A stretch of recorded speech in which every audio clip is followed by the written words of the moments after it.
जय हिंद साथियों। मैं एडवोकेट जेके पटेल आज आपसे एक मुद्दे पर बात करेंगे जो इस समय बड़ा ट्रेंड चल रहा है समाज में, आरक्षण के ऊपर।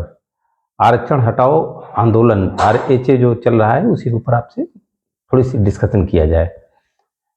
साथियों, मनुवादियों का यह विचार है कि आरक्षण देश के विकास में बाधा है और इसे तत्काल समाप्त किया जाना चाहिए। सोशल मीडिया में भौकाल है, बाकी धरातल पे जितने बड़े कार्यक्रम के टेंट हाउस वाले होते हैं, टेंट उखाड़ने वाले, उतने ही लोग रहते हैं, बाकी इनके कार्यक्रम में कोई दम नहीं है। साथियों, बेसिकली ये विचारधारा है, दो विचारधाराएं हैं, एक मनुस्मृति है और एक भारत का पवित्र संविधान। इन्हीं दोनों विचारधाराओं की लड़ाई है साथियों, और कुछ नहीं है। तो वह सच्चाई तो ये है कि आरक्षण किसी वर्ग पे किया गया कोई उपकार नहीं है, बल्कि संविधान द्वारा दिया गया एक न्याय का अधिकार है उस वर्ग को जिसको सदियों तक शिक्षा, सम्मान, सत्ता से दूर रखा गया, और उनको एक अवसर दिया गया कि ये भी देश की मुख्य धारा में आए। तो मनोवादियों द्वारा इसमें बहुत सारे झूठ फैलाए जाते हैं। सबसे पहला झूठ है साथियों, ये कहते हैं कि आरक्षण 10 साल के लिए था।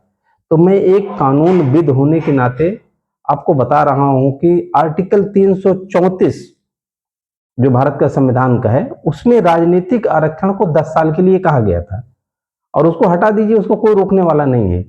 लेकिन नौकरी का आरक्षण जो आर्टिकल 16 के सब क्लास 4 में दिया गया था, उसमें कोई समय सीमा नहीं निर्धारित की गई है। तो ये 10 साल वाली झूठ एक इनकी कोरी बकवास है। और दूसरा साथियों, मेरा ये मानना है कि आरक्षण अभी शुरू नहीं हुआ तो खत्म करने की बात कैसे आ रही है। आज साथियों देखिए कि आईएएस, आईपीएस, आईएफएस, मीडिया, जज, प्रोफेसर 90% से ज्यादा यही लोग हैं। तो अभी तो पिछले वर्ग के लोग वहां पहुंचे ही नहीं है। दूसरा इनका एक बहुत तर्क आता है कि मेरिट खत्म हो रही है, हम यहाँ पे डिजर्व को लेते हैं, रिजर्व को नहीं लेते। ऐसे ऐसे डायलॉग बहुत सारे मारते हैं। तो साथियों, इस पर हमको ये कहना है कि जब शिक्षा ही एक समान नहीं है तो मेरिट काहे आप समान की बात कर रहे हैं। जितने आईएएस आईपीएस पढ़ा रहे हैं अपने बच्चों को, संस्कृत महाविद्यालय जो दिल्ली में है, जो 1 रुपए में 1000 करोड़ की संपत्ति इनको मिली हुई है, उसी स्कूल में प्राइमरी स्कूल के मास्टर साहब भेज दो और प्राइमरी स्कूल वाला मिड डे मील वहां पे भेजवा दो, इनकी मेरिट धरी की धरी रह जाएगी। तो मेरिट का रोना बंद किया जाए। और वैसे भी साथियों, मेरिट वालों ने अभी तक कोई सुई तक का आविष्कार किया नहीं है। अब इनके आविष्कार क्या है? भूत प्रेत, जादू टोना, स्वर्ग नरक, ऊंच नीच, यही है इनके आविष्कार। हाँ, ये जरूर है कि विश्व स्तर पे कुछ लोगों ने नाम कमाया है भारतीय में, लेकिन उसका योगदान काफी है दुनिया में। लेकिन उनको उस मुकाम तक पहुंचाने के लिए मैकाले की शिक्षा और क्रिश्चियन स्कूल जिम्मेदार हैं, न कि हमारी कोई पुरानी रूढ़िवादी परंपरा है। अब साथियों आते हैं कि आरक्षण के विरोध करने वालों ने देश में क्या क्या दिया है। पेपर लीक 100% इन्होंने दिया है। देश के जितने लुटेरे भगोड़े हैं जो देश छोड़ करके लूट करके भागे हुए हैं, वो सब के सब इसी वर्ग के मिलेंगे। और इनको सुदामा कोटा दिया भी जा चुका है। 80,000 प्रति महीना कमाने वाला गरीब ब्राह्मण को 10% दिया गया है, और इनकी लगभग आबादी के बराबर दी गया है। और 80% आबादी को कुछ भी आरक्षण नहीं है, और थोड़ा सा भी अगर दिया गया तो उसमें पेट में दर्द हो रहा है।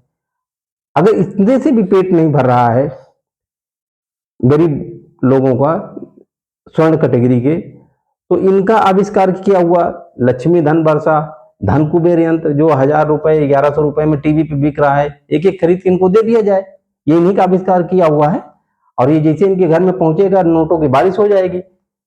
एक और बहुत बड़ी अफवाह उड़ाते हैं साथियों कि आप इलाज किससे कराएंगे, 30% वाले डॉक्टर से या 95% वाले डॉक्टर से। तो भाई साहब, ये पहली पीढ़ी है, 30% जो पहुंची है ना, यही काफी है। और ये जो 95% की बात कर रहे हैं ना, एक्चुअल में तो इनको डॉक्टर बनना ही नहीं चाहिए, क्योंकि इनके हनुमान चालीसा में नासे रोग हरे सब पीरा, रोग दोग जाके निकट में झांके। तो जब हनुमान चालीसा में सारी बीमारी का इलाज लिखा हुआ है, उसके बाद टीवी पर भी कई बार ये बहस में आया है कि जो राम मंदिर जाएंगे दर्शन करने लिए वो कभी बीमार नहीं पड़ेंगे। वो अलग बात है कि राम मंदिर के ट्रस्ट के लोग ही जांच में नहीं आ रहे हैं, वो बीमार पड़े हुए हैं सारे। अब ये एक और तर्क देते हैं कि अच्छे इंजीनियर, डॉक्टर की बात हो गई, तो अब आते हैं इंजीनियर पे। पिछले जो 5 साल में 100 पुल गिर चुके हैं। अब जरा गूगल में चेक कर लीजिएगा कि उसके इंजीनियर कौन से वर्ग के हैं और ठेकेदार कौन से वर्ग का है, आपको सारा आंसर मिल जाएगा। अच्छे प्रोफेसर नहीं बनते, मेरिटधारियों का एक तर्क है। तो भाई साहब दुनिया में 100 यूनिवर्सिटी में आप एक भी नहीं है तो कहाँ आपकी मेरिट है।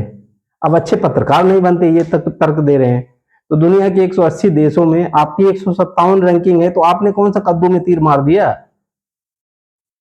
न्यायपालिका का देखिए, अच्छे जज नहीं बन पाएंगे आरक्षण से आया हुआ। तो भाई साहब न्यायपालिका का भी ये हालत है कि दुनिया के 143 देशों में 86वीं रैंक है हमारी न्यायपालिका का, जहां पे आप लोगों का कब्जा है।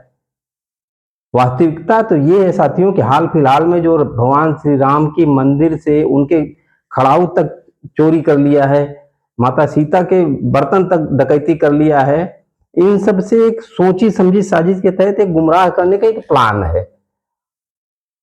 कि पहले कह रहे थे कि हिंदुओं जाग जाओ, हिंदुओं जाग जाओ, अब हिंदू जाग गया तो बोलेंगे नहीं अब सो जाओ। यकीन मानिए साथियों, जिस दिन आरक्षण खत्म हो जाएगा, मनुवादी एक सरपंच का चुनाव नहीं जीत पाएगा।